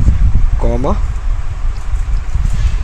15 कॉमा 0 का मतलब है फॉर ट्रू, ठीक। तो ये उसका एयर निकल गया, और ये हमें पता है कि ये जो पार्ट है ये एयर का पार्ट है। 2010 में से ये एयर का पार्ट है। अब मैं इसको डबल क्लिक कर दूं तो ये पूरा फार्मूला यहाँ पे कॉपी हो जाएगा, ठीक। तो एक तरह से मैंने एक्सेल में फार्मूला बनाया, इसको मैं शीट को सेव कर लेता हूँ, ठीक। अब हम विजुअलाइजेशन बनाने से पहले एक्सेल में देखते हैं कि हमारे पास जो सेल्स अमाउंट है, जो कॉलम है, उसको भी हम ले लेते हैं। और सेल्स अमाउंट हमारे पास ये कॉलम है, इसको भी कलर कर देता हूँ मैं अपने अंडरस्टैंडिंग के लिए कि ये इन डेटा में काम करना है। अच्छा, बीच में कुछ कॉलम है, फॉर एग्जाम्पल थोड़ी देर के लिए मैं उसको डिलीट नहीं कर रहा, लेकिन उसको थोड़ी देर के लिए हाइड कर रहा हूँ, ताकि वो जो है मेरे पास ये एक विजुअलाइजेशन सामने आ जाए, ठीक। अब एक तरीका तो ये है कि मैं डेटा में जाऊँ, फ़िल्टर में जाऊँ, और एयर को फ़िल्टर कर दूँ। इसमें 2010 2011 12 13 14 5 साल का डेटा आ रहा है, जबकि यहाँ पे अगर हम जाएं तो यहाँ पे 2005 का भी डेटा आ रहा है, 2006 का भी आ रहा है, और ये एक बहुत ज़्यादा डेटा आ रहा है। तो कैलेंडर ईयर जो है वो ज़्यादा डेटा दिखा रहा है, ठीक है। तो अभी इसका मतलब है पावर बीआई हमें विजुअलाइजेशन सही नहीं दिखा रहा है, ठीक है। बैक टू द पॉइंट, 2010 पे आता हूँ, मैं फ़िल्टर करता हूँ 2010 को फ़िल्टर किया, और जो है वो सेल्स अमाउंट को देखना शुरू किया, और यहाँ पे मैं उसको कहता हूँ मुझे सम भी दिखाए। तो मैंने क्योंकि लास्ट टाइम एवरेज और सम के फंक्शन बंद कर दिए थे, तो ये बनेगी इतनी सेल 43,000 to 21,000। तो ये जो सम है 43,421 बनेगा। लेकिन पावर बीआई में आए तो पावर बीआई में जो है 2010 का जो सम है वो बड़ा अजीब सा वेग सा है। तो इसको हम सही करने के लिए क्या आएंगे, पावर बीआई में आएंगे, रिलेशनशिप में आएंगे। अच्छा, पावर बीआई ने रिलेशनशिप जो है ना वो आपके लिए खुद से कुछ बना दिए हैं, ठीक है। जो कॉमन कीज़ है ना उन पे रिलेशनशिप इसने खुद बना लिया, लेकिन बेहतर अच्छी प्रैक्टिस ये है कि आप उसको एक मरतबा रिव्यू ज़रूर कर ले करें, ठीक है। जैसे ये रिलेशनशिप देख लेते हैं क्या है। ये रिलेशनशिप कहता है कि प्रोडक्ट की से रिलेशनशिप है, 1 to many है या many to 1 है, यानी यहाँ पे मल्टीपल रिकॉर्ड्स हैं। इंटरनेट फ्रॉम सेल में मल्टीपल रिकॉर्ड्स हैं, और प्रोडक्ट के अंदर एक रिकॉर्ड है। तो ये बिल्कुल सही रिलेशनशिप है, इसने सही बनाया है, ठीक है। रिलेशनशिप पे एक वीडियो और करेंगे, लेकिन अभी क्विकली थोड़ा सा, क्योंकि अभी हम बेसिक लेवल चीज़ें कर रहे हैं, तो इसलिए इसको कंफ्यूज ना हो। लेकिन ये समझना कॉन्सेप्ट ज़रूरी है। विदाउट रिलेशनशिप आपकी विजुअलाइजेशन का डेटा सही नहीं आ सकता। इसे हम कहते हैं डेटा मॉडलिंग पार्ट भी कहते हैं। कस्टमर के साथ रिलेशनशिप है, ये भी एक कस्टमर के मल्टीपल रिकॉर्ड होंगे, यानी एक कस्टमर बहुत सारी चीज़ें बेच सकता है, ख़रीद सकता है। बिल्कुल इसी तरह वन टू वन का मतलब ये था कि एक प्रोडक्ट कई मरतबा बिक सकती है। फॉर एग्ज़ाम्पल आपके पास जो है वो क्लॉथ हैं, कपड़े हैं, तो कपड़े जो हैं कई लोग ख़रीद सकते हैं। बिल्कुल सही है, ये दो हो गई। अच्छा, अब डेट का रिलेशन बनाना है। डेट का रिलेशनशिप इसने इसलिए नहीं पिक किया ऑटोमेटिकली कि डेट में हमारे पास डेट की तो है, लेकिन यहाँ पे हमारे पास डेट की नहीं है, तो इसलिए जो है ना ये चीज़ें हमारे पास प्रॉब्लम कर गई है, और इसको जो है हमें यहाँ पर रिलेशनशिप क्रिएट करना है। तो रिलेशनशिप क्रिएट करने का एक ऑप्शन ये है कि आप मैनेज रिलेशनशिप में आ जाएं या ड्रैग एंड ड्रॉप करके भी आ सकते हैं। तो मैं आइडियली यहाँ पे आता हूँ मैनेज रिलेशनशिप में, जिसमें मुझे सारे रिलेशनशिप नज़र आते हैं, और उसके बाद जो है मैं यहाँ पे एडिट कर सकता हूँ किसी एग्जिस्टिंग रिलेशनशिप को। ठीक है, ऑटो डिटेक्ट कर सकते हैं, लेकिन ऑटो डिटेक्ट में वही है कि कॉमन नेम जो है ना वो मैच होने चाहिए।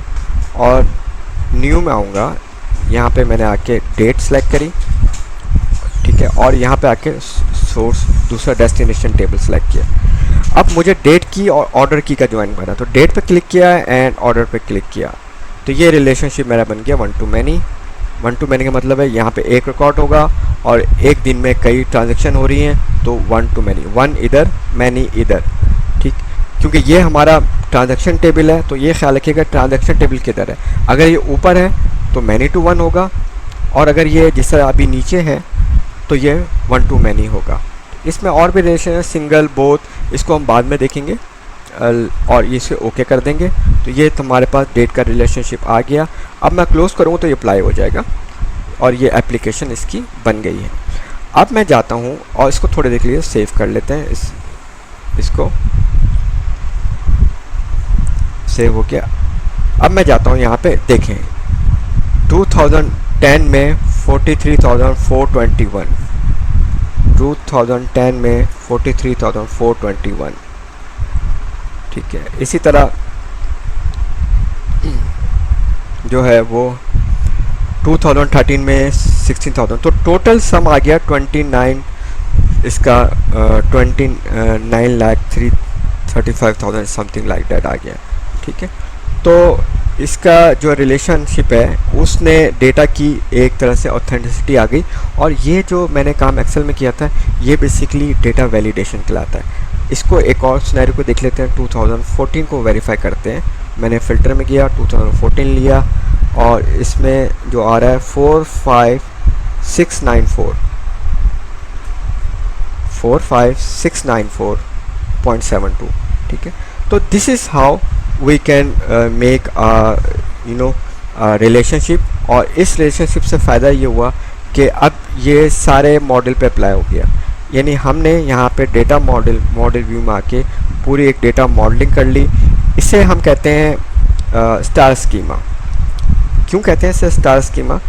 कि अगर गौर से देखें तो ये हमारा मेन एक टेबल है, फैक्ट टेबल जिसे कहते हैं, और इसके आगे पीछे ये हमारे डायमेंशंस हैं, डीसी डायमेंशन, और ये स्टार सा बन रहा है, यानी बीच में एक सेंट्रलाइज टेबल है, और ये जो है इसके डायमेंशंस हैं। तो सिंगल रिलेशन है आपस में सबका, कोई ऐसा नहीं है ये डायमेंशन इससे बात कर रही हो, ये कस्टमर इससे बात कर रहा हो, कस्टमर बात करेगा इसके थ्रू इससे।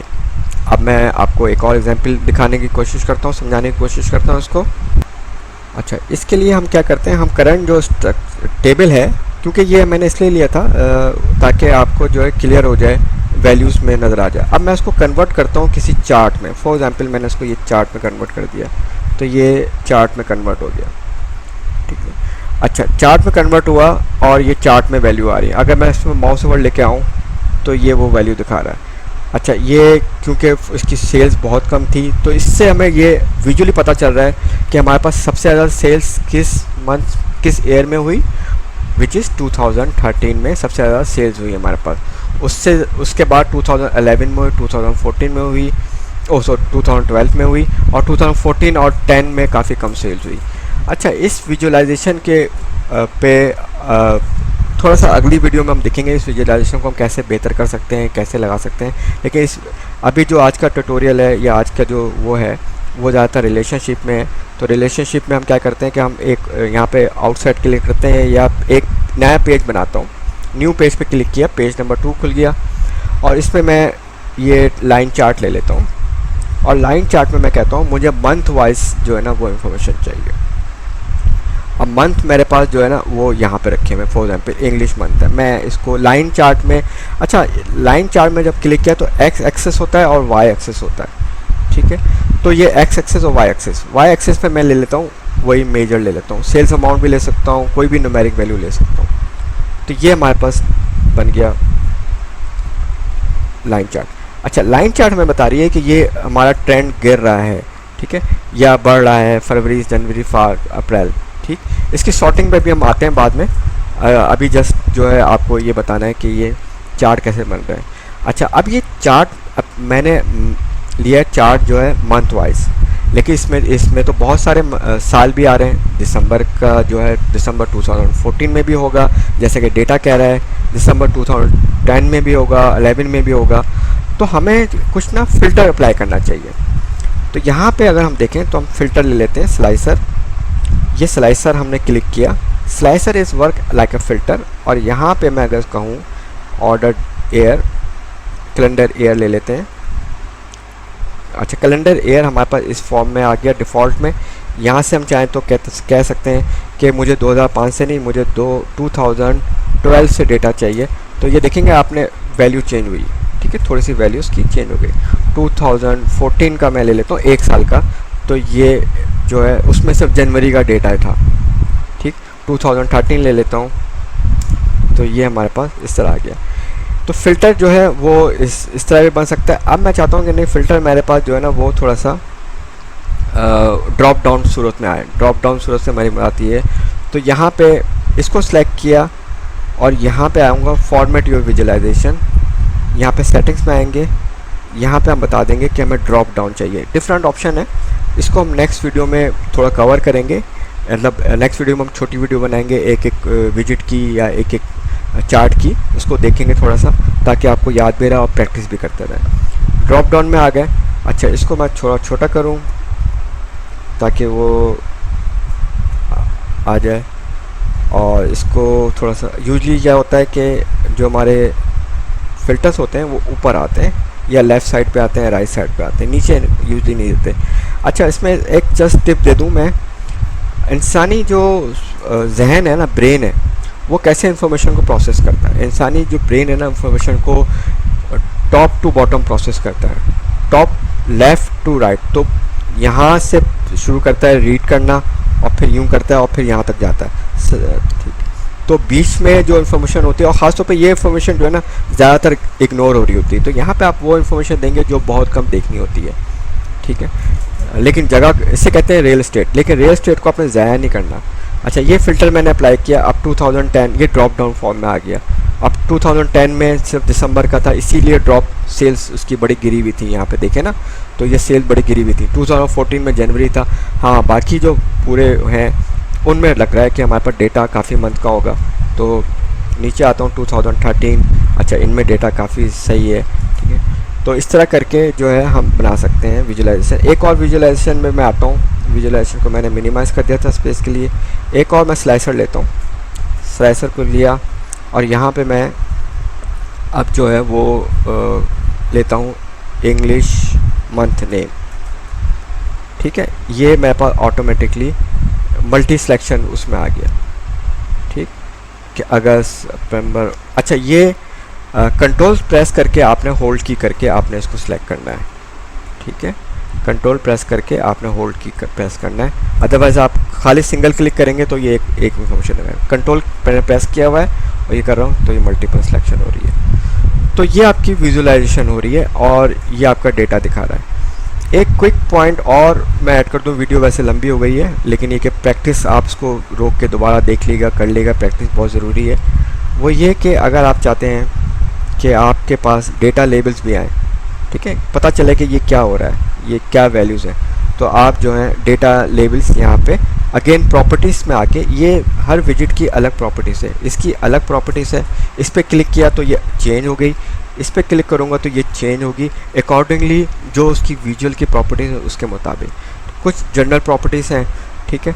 लेकिन अभी मैं यहाँ पे आऊँ, डेटा लेबल्स मैंने ऑन कर दी तो यहाँ हो गया। इसी तरह अगर मैं यहाँ पे आऊँ और यहाँ पे आके सेलेक्ट करूँ और फिर इसकी प्रॉपर्टीज़ में आऊँ और डेटा लेबल को ऑन कर दूँ, तो ये देखिए मेरे पास डेटा लेबल भी ऑन हो गया। ये मिलियंस में बता रहा है, इसलिए क्योंकि ये जो वैल्यूज़ हैं मिलियंस में नहीं थी, दैट्स वाई मैंने टेबल यूज़ किया था शुरू में। और इसको मैं क्या करता हूँ, एक कॉपी करता हूँ, कंट्रोल सी और कंट्रोल वी करके इसको कॉपी कर देता हूँ विजिट को, और इसीलिए मैं इसको आपको जो है ना पहले टेबल फॉर्मेट में इसको कन्वर्ट कर देता हूँ। तो टेबल फॉर्मेट में ये फ़ायदा होता है कि वो मिलियंस में नहीं जाता, उसमें इस तरह की डेटा लेबल्स का कोई विजुअल या प्रॉपर्टीज़ नहीं है, वो वैल्यूज़ को मैनेज कर लेता है। आप उसमें बता सकते हैं वैल्यूज़ आपको किस तरह चाहिए, टोटल कॉलम किस तरह चाहिए, इस तरह की चीज़ें कर सकते हैं। तो आई थिंक इस वीडियो को हम यहीं पर रोकते हैं, आप इसकी प्रैक्टिस करें, ठीक है। रिलेशनशिप इंपॉर्टेंट है, रिलेशनशिप बनाएं। आपको अगर रिलेशनशिप बनाना आ गया, समझे आपने 70% डेटा मॉडलिंग और डेटा एनालिटिक्स का काम कर लिया। अच्छा, एक्सेल में ये डेटा एनालिटिक्स हम नहीं कर सकते थे, क्योंकि हमें इस तरह या तो हम रिलेशनशिप बनाएं, ठीक है। अब मुझे अगर सपोज़ मंथ वाइज देखना है, तो मेरे लिए कितना मुश्किल काम है, मैं मंथ का भी सीधा कॉलम बनाऊँगा, फिर मैं चाहूँगा नहीं मुझे जो है वो फॉर एग्ज़ाम्पल स्पेनिश में नाम चाहिए, तो मैं क्या स्पेनिश भी लेके आऊँगा, तो ये बहुत मुश्किल काम है। तो पावर बीआई इस तरह की चीज़ों को रिजॉल्व करता है। यही फ़र्क है कि लोग एक्सेल से डेटा एनालिटिक्स मूव करके पावर बीआई में आ जाते हैं, ठीक है। I think that's it for the today. और जो क्वेश्चन हो कमेंट्स में मुझे लिख दिएगा, आई विल आंसर इट। जैसे मुझे अभी क्वेश्चन पूछा था कि जो है हम मल्टीपल सेलेक्ट कैसे करें, तो आई होप कि मैंने वो आंसर कर दिया है। तो थैंक यू वेरी मच। अब अगली वीडियो में इंशाल्लाह फिर मुलाकात होगी। बाय, टेक केयर जी। Welcome back. सेशन नंबर 4 हम स्टार्ट करते हैं। सेशन नंबर 3 पे हमने जो है ना वो डेटा मॉडलिंग देखी थी कि डेटा मॉडल कैसे किया है हमने, और डेटा मॉडल में हमने एक फैक्ट यानी एक ट्रांजैक्शन टेबल और 3 डायमेंशन लेके आए थे। बेसिकली सबसे इम्पॉर्टेंट पार्ट यही है कि अगर हमने इसको कंट्रोल कर लिया या इसको समझ लिया, तो फिर तो पावर बीआई की तो सिर्फ ड्रैग एंड ड्रॉप फीचर्स हैं। फिर पावर बीआई में बहुत ज़्यादा होता है, तो एक डेक्स आती है और वो जो है वो लिखनी पड़ती है। अदरवाइज़ आप पावर बीआई की बहुत सारी चीज़ें, डेटा मॉडल अगर आपका सही होगा तो डेक्स भी सही बनेगी, ड्रैग एंड ड्रॉप भी सही होगा, मॉडल भी सही होगा, तो आपका जो है विजुअलाइजेशन भी सही होगी। तो इसी टॉपिक को मैं थोड़ा सा और कंटिन्यू करता हूँ, एक थोड़ा सा एडवांस लेवल पे लेके जा रहा हूँ, ठीक है, ताकि जो है आपको, क्योंकि रियल टाइम पे ऐसा भी हो सकता है कि आपको कहा जाए कि मेरे पास 2 डेटा सेट हैं, एक मेरे पास सेल्स आ रही है इंटरनेट से और एक मेरे पास सेल्स आ रही है रीसेलर से, यानी for example without internet sale आ रही है, ठीक है। कि कुछ ऐसे हैं जो इंटरनेट सेल है उसका भी डेटा एनालाइज करके दो मुझे, और ऐसे भी रिकॉर्ड्स हैं मेरे पास, ऐसे भी ट्रांजैक्शन है जो इंटरनेट के बगैर हो रही हैं, उनका भी मुझे जो है ना वो विदाउट इंटरनेट करके मुझे जो है ना एनालिसिस करके दो। तो इस सूरत में क्या होगा, मैंने एक क्या किया, इसके लिए मैंने अगेन आपको याद होगा कस्टमर एम्प्लॉय, और मैंने एक और डेटा सेट जो है ना उसका नाम डाल दिया रीसेलर सेल का मतलब है जो कि इंटरनेट के बगैर सेल्स हो रही है, ठीक है। इसमें भी ऑलमोस्ट वही कॉलम है, लेकिन इसमें ये एम्प्लॉयज़ सेल कर रहे हैं। इंटरनेट पे ये हो रहा था कि कोई एम्प्लॉय नहीं था, ऑटोमेटिकली कोई कस्टमर आ रहा है और जो है ना वो खुद ऑर्डर कर रहा है, तो वो हो रहा है। लेकिन यहाँ पे कोई एम्प्लॉय हेल्प आउट कर रहा है, यानी मेरे पास दुकान पे है या शॉप है या आउटलेट है, उस पर कोई एम्प्लॉय है और वो सेल कर रहा है। जैसे कि बता रहा है कि एम्प्लॉय नंबर 285 कोई है, उसने जो है ना इस करेंसी में इतने सारे जो है ना ट्रांजेक्शन किए हैं, और भी बहुत सारी हो सकती हैं, लेकिन एक जस्ट समझाने के लिए।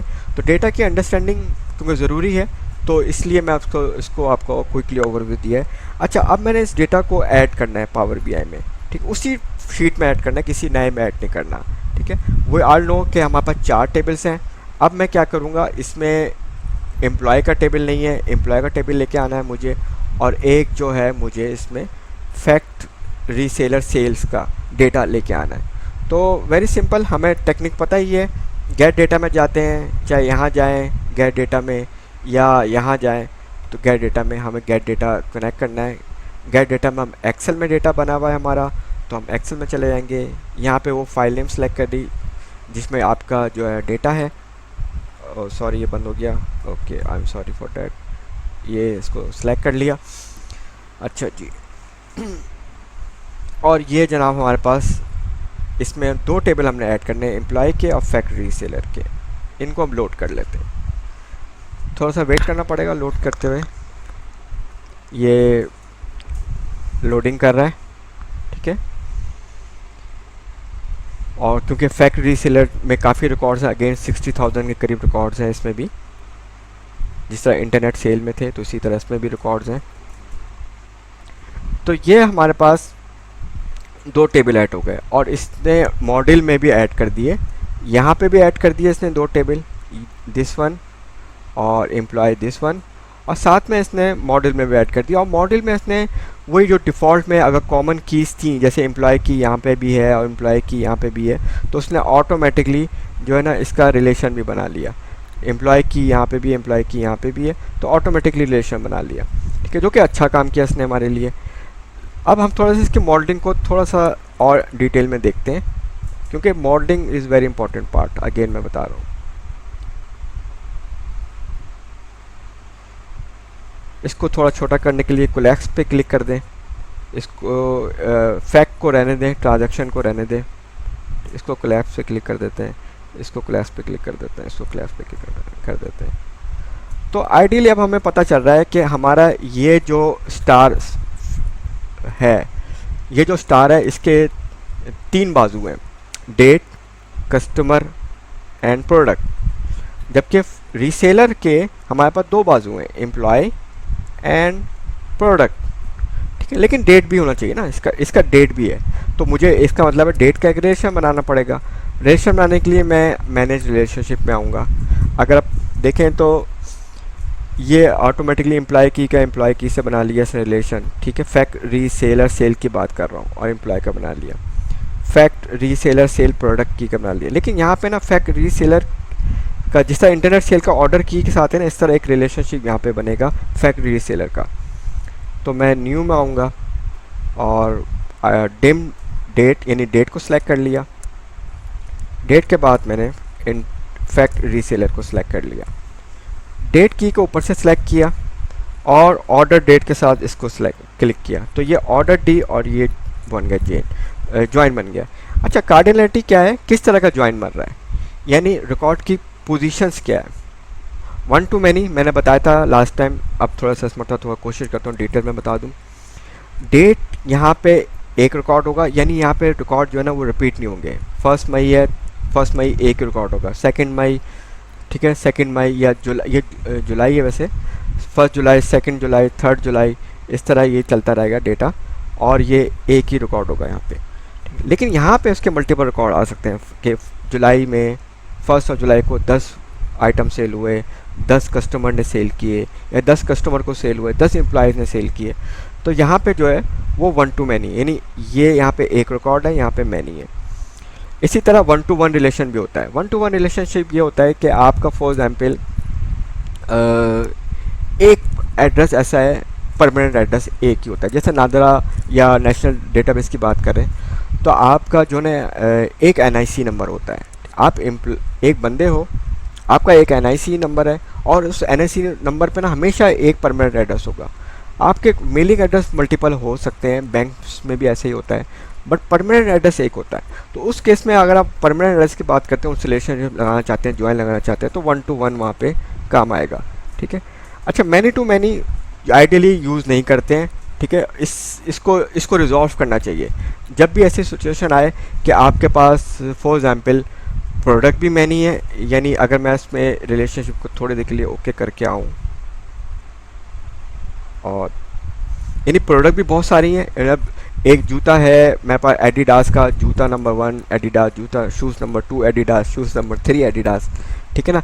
तो ये तो चला अलग हो रहा है, लेकिन अगर डुप्लीकेट हो रहा है रिकॉर्ड यहाँ पे, तो विच मीन हमें कुछ देखना होगा, हमें सही करना होगा, यानी मैनी टू मैनी रिलेशनशिप बन रहे हैं। तो हमें यहाँ पे लाने के बाद उसकी ट्रांसफॉर्मेशन करनी पड़ेगी, कुछ ऐसा करना पड़ेगा, क्योंकि आइडियली वो रिलेशनशिप सही नहीं है, वो डेटा को हमारा ख़राब करेगा।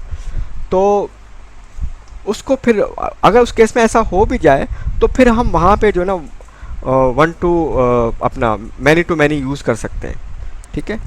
तो ये फैसिलिटी देता है many to many. Many to 1 वही है कि अगर ये रिलेशन ऊपर जैसे ऊपर आ गया था मैनी टू 1, पहले 1 to मैनी देख रहे थे, 1 to मैनी, यानी इंटरनेट सेल ऊपर आ गया है और डेट नीचे है, तो यानी यहाँ पे मल्टीपल रिकॉर्ड है, यहाँ पे ये इसका रिवर्सल है। 1 to मैनी जो है मैनी टू वन का एग्जैक्ट रिवर्सल है। क्रॉस पोजीशन ये है सिंगल के डेटा आपका जो है वो इस डायरेक्शन में फ्लो कर रहा है, इस डायरेक्शन में डेटा आपका फ्लो कर रहा है, ये देख रहे हैं इस डायरेक्शन में फ्लो कर रहा है। ठीक, सही है। अगर इसको हम थोड़ा चेंज करें और इसको बोथ लगाने की कोशिश करें और अप्लाई करें तो ये बता रहा है आपको चेंज कर रहा है क्योंकि डेटा आपको बोथ डायरेक्शन में फ्लो कर रहा है। ये उस स्रोत में होता है जैसे मैंने आपको बताया कि एक प्रोडक्ट है, मल्टीपल प्रोडक्ट है, उसका ज्वाइन भी लग सकता है। ठीक है ना, मतलब एक ही तरह के शूज़ है और वो 3 उसमें रिकॉर्ड्स हैं, मल्टीपल रिकॉर्ड्स हैं और यहाँ पे भी उसके मल्टीपल रिकॉर्ड्स हैं, तो इस केस में ये आप बोथ लगा सकते हैं। लेकिन आइडियली हम नहीं इसको यूज़ नहीं करते हैं। ठीक है, और एक और जगह यूज़ कर सकते हैं, वो भी मैं आपको समझाने की कोशिश करता हूँ।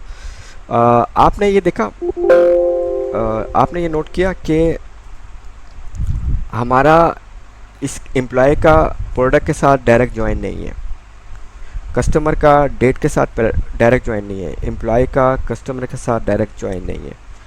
ठीक है, क्योंकि स्टार स्कीमा है, हम जो भी बात करेंगे इसके थ्रू बात करेंगे। ठीक है, लेकिन इन और इनके दरमियान यानी ट्रांजैक्शन टू ट्रांजैक्शन का भी डायरेक्ट ज्वाइन नहीं है। ठीक है, और ये होना भी नहीं चाहिए, आइडियली ऐसा ही होना चाहिए। ये एक सब्जेक्ट है, ये एक सेपरेट सब्जेक्ट है। ये सब्जेक्ट बता रहा है इंटरनेट से सेल कितनी हुई, ये बता रहा है कि विदाउट इंटरनेट सेल कितनी हुई। ठीक है, तो ये इनका ज्वाइन आइडियली होना चाहिए। लेकिन कभी किसी केस में अगर हो जाता है तो आपको डेटा स्क्रूटनी बहुत ज़्यादा करनी है इस केस में, और फिर उसको कोशिश करना रिजॉल्व करें, ऐसा ज्वाइन ना आए। और इनके साथ करना पड़ जाए तो फिर आप ये कर सकते हैं कि जनाब फॉर एग्जांपल यहाँ पे कोई रिलेशनशिप ले लें आप, एक थोड़ी देर के लिए लेने की कोशिश करता हूँ, मैं उसको सेव नहीं करूँगा समझाने के लिए। मैंने फैक्ट इंटरनेट सेल का मैंने कहा यार ये इसमें जो है ना वो ऑर्डर सेल्स ऑर्डर नंबर, ठीक है, और यहाँ पे इंटरनेट सेल में सेल्स ऑर्डर नंबर, ठीक है, इनका ज्वाइन लगा लो। आइडियली ये मुझे मना कर रहा है कार्डिनल मैनी टू मैनी, ठीक है ना, मैनी टू मैनी ये रिलेशनशिप बता रहे थे और ये, ठीक है ना, आइडियली मना कर रहा है। लेकिन चले थोड़ी देर के लिए करने की कोशिश करता हूँ क्या होता है। इसने किया और इसने इसको डीएक्टिवेट कर दिया, ठीक है ना, यानी उसको कुछ गड़बड़ लग रही है। लेकिन बाय फोर्स हम कर लेते हैं, अभी मैं इस पर नहीं आता बाय फोर्स हम कैसे करते हैं, किस तरह करते हैं, बट आइडियली हमें ये नहीं करना चाहिए, तो इसको जो है ना अवॉइड करना चाहिए। डिलीट कर देता हूँ। तो ये हमारा बेसिकली रिलेशनशिप का जो है ना एक टॉपिक था, मैं यहाँ तक सेव कर लेता हूँ क्योंकि ये इंपॉर्टेंट है, ठीक है, क्योंकि इसके बाद हम थोड़ा हमारा जो पार्ट है वो मॉडलिंग से हट के, डेटा एनालिसिस से हट के विजुअलाइजेशन पे आ जाएगा, जो कि निस्बतन आसान पार्ट है और जो है इतना डिफ़िकल्ट पार्ट नहीं है, ठीक है। अब मेरे पास जो है ना 2 फैक्ट टेबल आ गए, इस पर क्लिक करता हूँ। अब मुझे ये बता रहा है, जैसे मैं इस पे आया, टेबल पे सिलेक्ट किया, तो मुझे बता रहा है ये ग्रीन का मतलब है कि इन 2 में से मैंने डेटा यूज़ किया हुआ है। कैलेंडर ईयर, अच्छा अब मैं जाता हूँ, कैलेंडर ईयर मैंने यहाँ से यूज़ किया हुआ है, ठीक है, और इसको मैं करता हूँ तो इसमें बताता है मुझे सेल अमाउंट मैंने यहाँ से यूज़ किया हुआ है। अच्छा अब मैं चाह रहा हूँ कि इसके साथ साथ ना, इस सेल अमाउंट के साथ जो इंटरनेट के अलावा जो सेल्स थी, जिसे मैं कह रहा हूँ सेल्स अमाउंट, वो भी आ जाए। तो जनाब वो भी मेरे पास आ गई। तो ये दोनों मेरे पास एक तरह से इंफॉर्मेशन पैरेलल में डिस्प्ले हो गई, ठीक है। इसी तरह मैं चाहता हूँ यहाँ पे भी आ जाए, तो आइडियली क्या करूँगा, मैं सेल्स अमाउंट को उठा के यहाँ पे ड्रैग कर दूँगा, तो ये मेरे पास इस तरह स्टैक चार्ट बन गया। अच्छा, स्टैक चार्ट को मैंने कन्वर्ट करना है, अगर क्लस्टर उसमें करना है, तो ये इस तरह आ गया। तो ये मेरा पार्ट जो है sum of sales amount, sum of sales amount, दोनों के कॉलम नेम सेम है, तो इनको अब देखते हैं कि कॉलम नेम अलग अलग करना है। तो कॉलम नेम प्रॉपर थोड़ी फॉर्मेटिंग करते हैं, ठीक है। इस ट्यूटोरियल में अब अगले वाले इस पार्ट में रिलेशनशिप के पार्ट हम देखते हैं कि हमें इसकी फॉर्मेटिंग करनी है। तो फॉर्मेटिंग के लिए मैं क्या करता हूँ, मैं सबसे पहले रीनेम कर लेता हूँ, इसको कहता हूँ टेबल, ठीक है, इसमें मैं टेबल रखूँगा, ठीक है, और इसको अभी छोड़ देते हैं, इसमें ऐड कर लेते हैं नया, और इस टेबल को मैं उठा के मैं थोड़ी देर के लिए इसको डिलीट कर देता हूँ क्योंकि मुझे यहाँ पे एक ही रखना है, ठीक है। इसको हम नेक्स्ट उसमें देखते हैं। तो टेबल पे काम करते हैं, ठीक है। टेबल पे अब मुझे यहाँ पे इसके कॉलम्स के हेडिंग नेम चेंज करने, यूज़र फ्रेंडली नेम करने, अपनी मर्ज़ी के नाम करने हैं। तो कैसे होगा, यहाँ पे मैं आऊँगा कॉलम्स में, यहाँ पे डबल क्लिक करूँगा और यहाँ पे मैं कर दूँगा एयर, ठीक है, यहाँ पे मैं डबल क्लिक करूँगा, यहाँ पे मैं कहूँगा टोटल सेल्स ऑफ इंटरनेट, ठीक है, और उसको कहा के टोटल सेल्स ऑफ रीसेलर, कुछ भी नाम दे सकते हैं, मैं अभी रीसेलर देता हूँ। यहाँ पे जनाब ये कॉलम जो है हमारे टाइटल हेडिंग्स जो है इसके हमारी मर्ज़ी के हो गए। अब हम फॉर्मेटिंग पार्ट देख रहे हैं, ठीक है, तो हमारा जो ज़्यादा फोकस होगा वो विजुअल फॉर्मेट पे होगा। विजुअल फॉर्मेट में आ जाते हैं। विजुअल फॉर्मेट में मैं चाहता हूँ कि ग्रैंड टोटल ये जो आ रहे हैं नज़र आए या ना आए, इसको मैंने ऑफ़ कर दिया, नज़र से ख़त्म हो गया, लेकिन आइडियली यूजली हम देते हैं, ठीक है ना, यूजली हम देते हैं, तो मैंने इसको रख लिया। अच्छा, बैकग्राउंड कलर चेंज कर सकते हैं, इसका टेक्स्ट कलर चेंज कर सकते हैं, ठीक है, मैं चाहता हूँ इसका बैकग्राउंड कलर कोई थोड़ा सा लाइट ब्लू सा हो जाए, तो ये मेरा लाइट ब्लू कलर हो गया, मैंने यहाँ पे चेंज कर लिया। अच्छा जी, इसके अलावा कॉलम की हेडिंग्स, ठीक है, इसको बोल्ड कर सकता हूँ मैं, ये कॉलम की हेडिंग ये चीज़ है, ठीक है, इसको मैं बोल्ड कर रहा हूँ तो ये बोल्ड इफेक्ट आ गया इसमें, ठीक है। इसको मैं चाह रहा हूँ कि ये इसका बैकग्राउंड कलर रिवर्स कर दूँ, ठीक है, बैकग्राउंड काला हो जाए और टेक्स्ट कलर वाइट हो जाए, तो ये रिवर्स इसका इफेक्ट आ गया, ठीक, थोड़ी ये लुक बेहतर हो गई इसकी, ठीक। अच्छा जी, इसके अलावा मैं चाह रहा हूँ कि वैल्यूज़ पे, वैल्यूज़ को ऐसे रहने देते हैं क्योंकि वैल्यूज़ पे भी खेल सकते हैं कि ये ऑल्टरनेट जो ये रोज़ आ रही है ये वाली चेंज हो जाए। यूजली नहीं करते, वो अच्छी लगती है, लाइट ग्रे लाइट कलर ज़्यादा अच्छा लगता है, मैंने वापस कर दिया उसको। और इस विजुअल के साथ साथ इसी विजुअल पे दो हैं पार्ट, जर्नल पे आता हूँ और मैं चाहता हूँ कि टाइटल भी आ जाए, यानी इसका टाइटल आ जाए, ये किस चीज़ की टेबल है। टाइटल में क्लिक किया और यहाँ पे मैं टाइटल टाइप करूँगा टोटल सेल्स, ठीक, टोटल सेल्स मैंने नाम दे दिया। इसका टेक्स्ट कलर कर देते हैं फॉर एग्जाम्पल डार्क ब्लू कर देते हैं, और इसको सेंटर में ले आते हैं, सेंटर में आ गया। इसका फॉन्ट बड़ा कर लेते हैं, ठीक है, ये टोटल सेल्स हो गया। तो ये हम फॉर्मेटिंग कर रहे हैं। इसी तरह सब टाइटल भी है, सब टाइटल भी दे सकते हैं, ठीक, इंटरनेट वर्सेस रीसेलर,